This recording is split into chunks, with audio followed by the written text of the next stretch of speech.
Hello and welcome to day 79 of me trying to teach myself how to draw. As always, I started off with 10 1-minute gesture drawing warm-ups and then 10 1-minute hand gesture drawing warm-ups, and then I got into my Bridgman studies where I have finally moved on to forearms. He goes into so much detail on everything that it's a lot to get through, but also very helpful, so I'm doing it. And then for my main drawings today, I needed to, you guys saw a sketch of the wall yesterday.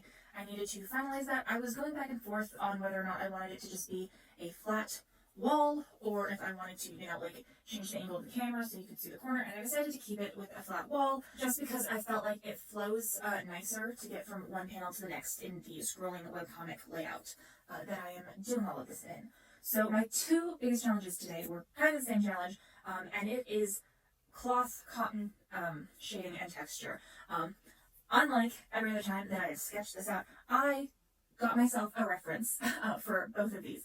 So the first one is this whoosh. It's like him taking off his cloak and it kind of whooshing in front of the camera. And you can see right now there are highlights. I decided to get rid of those just because my references were kind of like a silky, very shiny material. And I decided that that is, I'm working with cotton here, it doesn't work. So I, in the end, just got rid of those.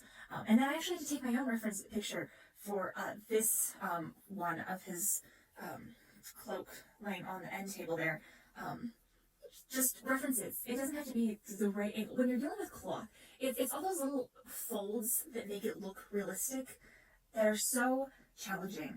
And I have found that I have to have a reference, otherwise it just looks like a pile of nothing. It's just a bunch of lines and a pile of nothing. But I did find a shading technique that I really, really like. I just duplicated the line art layer and I shaded it out, I smudged it out to get a bunch of nice soft shadows. And then I used the hard edge shading brush to get some harder edges as well. And I was able to add more color if I needed to. But that just made it so much easier because the shadows are where the folds are, which is where all the lines are when it comes to cloth. So that was nice. So I got both of those drawn, and everything else I pretty much already had drawn up. I had some really straight lines in there, and I decided that I wanted a more sketchy feel. So I went ahead and I traced over those without any of the clipping to just kind of get a rough straight line instead of, a straight line. And then I got all of my flats in, and that is what I got done today. I plan to do all of the shading and highlights for this scene tomorrow, and then hopefully get at least the flats in for the next scene.